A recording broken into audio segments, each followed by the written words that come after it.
हर पल की खबर पर हमारी नजर 7 भारत न्यूज के साथ।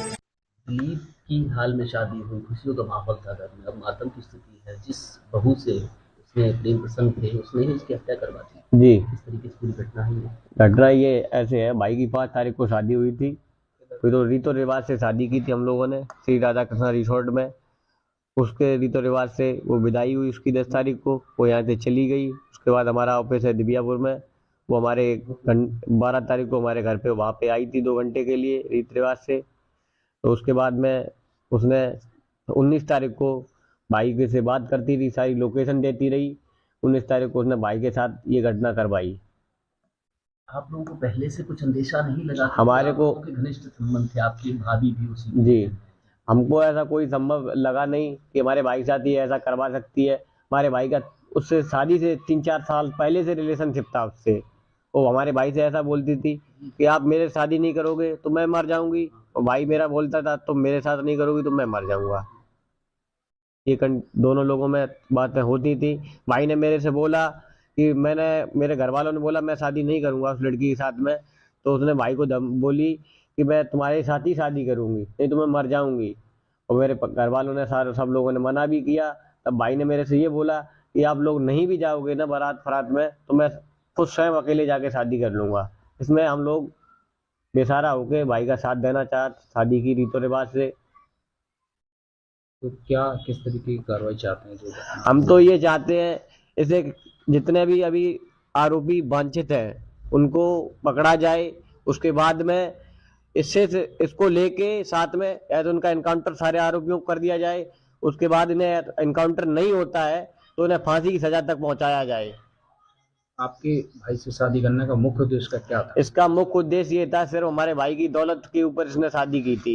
ये हमारे भाई की दौलत संपत्ति चाहती थी, इसका मुख्य उद्देश्य यही था। ये बोले उसने बयान दिए हैं कि मैं दौलत के प्रति शादी की थी, हमारे भाई से इसका कोई प्रेम प्रसंग वाला मतलब नहीं था। ये दूसरे लड़के से ही प्रेम प्रसंग करती थी, वो बेरोजगार था।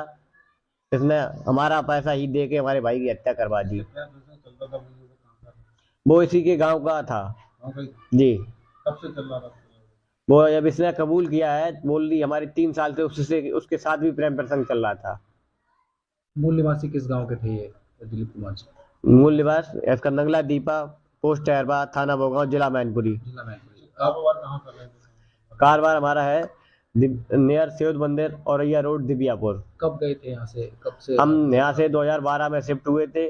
भाई हमारे साथ में 2017 से हमारे साथ में भाई हमारा रह रहा है रेगुलर। लोगों की नजर खून से लथपथ एक शख्स पर पड़ी। वो एक खेत में औंधे मुंह गिरा हुआ था और उसे किसी ने सिर में गोली मार दी थी। हालांकि उसकी सांसें अब भी चल रही थी। आनन फानन में लोगों ने इसकी खबर पुलिस को दी और उसे अस्पताल पहुंचाया गया। अस्पताल में वो शख्स 3 दिनों तक तड़पता रहा और आखिरकार उसकी जान चली गई। जाहिर है ये मामला कत्ल का था और पुलिस भी मामले की जांच शुरू कर चुकी थी। लड़के की पहचान 21 साल के दिलीप यादव के तौर पर हुई, जो औरैया के ही दिबियापुर गांव का रहने वाला था और बिजनेस किया करता था। एक ऐसे नौजवान का कत्ल जिसका जुर्म की दुनिया से दूर दूर तक कोई भी वास्ता न हो, अपने आप में बेहद अफसोसनाक था।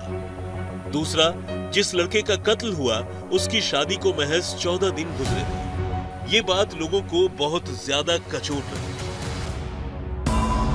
सवाल यह था कि आखिर 21 साल के दिलीप की किसी से ऐसी क्या दुश्मनी थी कि कातिलों ने उसकी हत्या कर दी। लोग दिलीप के घर वालों के साथ साथ उसकी नई नवेली दुल्हन के लिए भी काफी दुखी थे, जो शादी के 14वें दिन ही बेवा हो चुकी थी।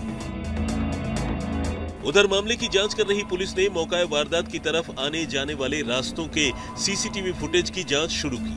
साथ ही पुलिस ने मौका वारदात पर एक्टिव रहे मोबाइल नंबरों की पहचान के लिए डंप डेटा एनालिसिस भी चालू किया और जल्द ही पुलिस को इसमें कामयाबी मिली। पुलिस को एक सीसीटीवी फुटेज में रामजी नागर नाम के एक शख्स की तस्वीरें नजर आई, जो एक पुराना क्रिमिनल है। अब नागर पुलिस के शक के दायरे में आ चुका था और जल्द ही पुलिस ने उसे गिरफ्तार भी कर लिया। लेकिन पुलिस ने नागर के साथ साथ एक और नौजवान को भी पकड़ा, जिसका नाम अनुराग यादव था। जब दोनों से सख्ती से पूछताछ हुई तो दोनों ने जुर्म कबूल कर लिया। लेकिन सवाल यह था कि आखिर रामजी नागर और अनुराग यादव ने दिलीप की जान क्यों ली? तो इसका जवाब अनुराग यादव से मिला। अनुराग उसी गांव का रहने वाला था जिस गांव में दिलीप की शादी हुई थी, यानी दिलीप के ससुराल के गांव का। छानबीन जब आगे बढ़ी तो पता चला कि अनुराग कोई और नहीं बल्कि दिलीप की पत्नी प्रगति का पुराना आशिक है।